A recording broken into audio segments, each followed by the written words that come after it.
Hi guys. We're about to end the window, the first 2-week window that covers the session 1 discussion. How do you do? And I wanted to call your attention to the instructions and make sure that you guys were aware of what you need to do. So let's go ahead and review those very quickly because I think some of you will need to revise your first post. And maybe you can do that before the Sunday deadline even. So let's check that out. The instructions were here. And part 1 was to quickly introduce yourself, tell us about your major and what you intend to do with your degree, and to list any notable hobbies or interests that you have. That was part 1. Part 2 was to share a past experience through reflective writing. Now, this was sort of forced and put in at the last minute. Like normally I just have you do kind of this type of thing in this first intro, and I like to have a sort of a light first discussion. I don't like to weigh it down with pedagogical or course objective related things. I want it to be just a way for us to kind of get to know each other. However, because this is our first semester to have this thing called the reflective writing component, which is a required aspect of the EDUC courses, I use this opportunity to quickly expose you to reflective writing, what we call that. And so these 4 questions kind of guide you sort of loosely through that reflective writing process. So what we asked you to do in part 2 was to tell us about the best or worst teaching and learning experience you've ever had, or maybe that you've observed. We want you to describe the experience. So what happened? How did it make you feel? Or maybe if you're observing it, maybe you weren't a learner there. How do you think it made people learning feel? If you know, I mean, that's kind of hard to know sometimes, but you might know. You might have been able to observe some things. What was good or bad about the experience, and how has this impacted you? So this was a quick reflective writing thing. You could probably do this in a paragraph. It's not meant to be some super lengthy thing. But what this will allow us to do is to point, when you actually have more formal reflective writing pieces in the future assignments, such as the philosophy of education paper and the final huge project. Well, it's not that huge, but it's the final important project that incorporates reflective writing. We wanted you to have some sort of informal experience with it first. So this is also a way for us to look at your writing and see where you're at and do a quick initial formative assessment. So we just want you to kind of start thinking about teaching and learning and how people interact and how people, not just for teaching and learning, but also in speech, how you work with a group, speech language, how you work with a group and you help them to meet objectives that you've set for them. So Phoebe and I have been noticing that some of you have not been doing the part 2. So be sure that you do that, okay? The other thing you want to make sure you do is you respond to at least 2 peers' posts after you've made your initial post, okay? So these are the things that you're being graded on. Did you do these things? Did you do the part 2 things? Did you tell us the story about a past teaching and learning experience? And did you respond to 2 peers' posts? Let's look at the rubric tied to this discussion. From my view here, though, I'm not seeing the rubric, and I'm wondering if we actually attached it. I think we meant to. It may not be here, but it is entirely based upon those instructions. So really, if you follow those instructions, you should be okay on the rubric. So I'm going to go to a different spot and find that rubric for you guys. It's also possible that because I have the instructor view that I cannot see the rubric. It could be that you guys can see it in the discussion post, in the discussion board. Okay, so I pulled up the rubric, and so just like we've asked in the instructions, we've asked for your major and future intentions, your hobbies and or interests, sharing a past learning experience, and responding to 2 peers' posts. And those are pretty basic, broad, rough sort of things to look for. We're not asking for, we're not asking for really in-depth stuff. We want to make sure you've followed the instructions and you've covered these points really at this point. We want to get to know you, and we also want to see a little bit about your writing and your ability to follow instructions.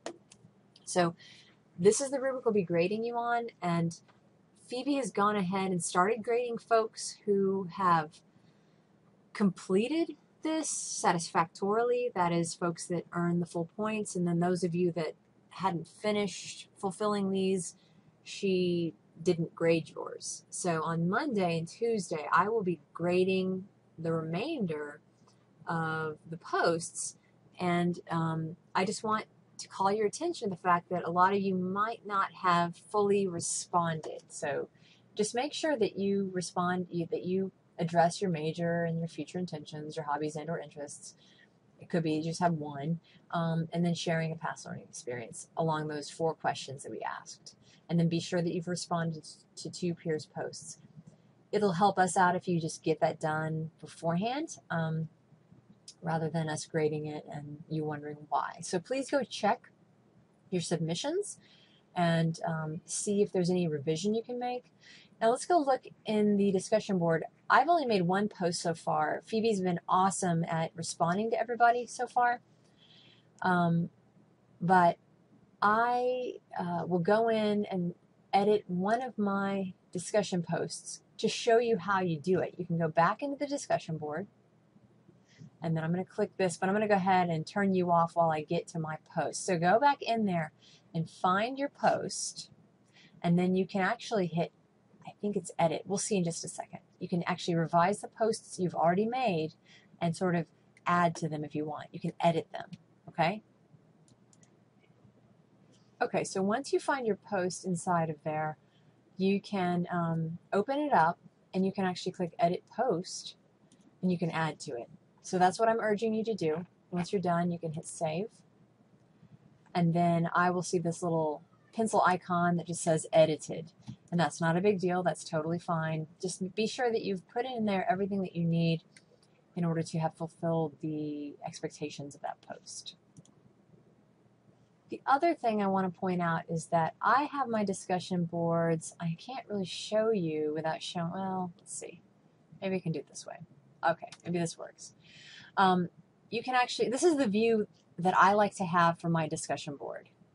Now, off to the side here, to the right, are the actual names of the people posting, and I'm trying not to show those because I don't want these names on my YouTube video. So I'm trying to protect your identities, I guess. But this is the view that I like. It's a big picture view, and let's see. And notice how I've got, you probably can't see this, but here down at the bottom, you can see how I have 4 pages of posts like this. But I think by default, your posts are actually a little bit different. So what you have to do, if you want to have a different view, is, hang on, I'm trying to do this carefully so I don't show anybody's names. If you want to change the view of your discussion boards, it could be the view you have is confusing. I think the default view is one that's supposed to be easy to read. It's like sort of a visual layout, but personally, I prefer my settings to be like this. So if your discussion view confuses you, click your settings button once you're in the discussion, and maybe try something different. I think the default, again, is the reading view, but I go with grid view, and I like to show the discussion topics list. So it's a left-hand pane that shows all the discussion topics for the class. And in this class, we don't have a lot of discussion topics that we use in this discussion board, but in other classes, you might have that. You might have 10 discussions you do in a semester, and that's helpful. I like that, but you don't have to do that. And so let's see, what are my settings? Show the discussion topics list, grid view, topic descriptions display in the message list, and you can just try these various things. So the main thing I'm telling you to do, if you don't like the current view of your discussion board, if it's hard for you to find your posts, for example, consider switching over to grid view.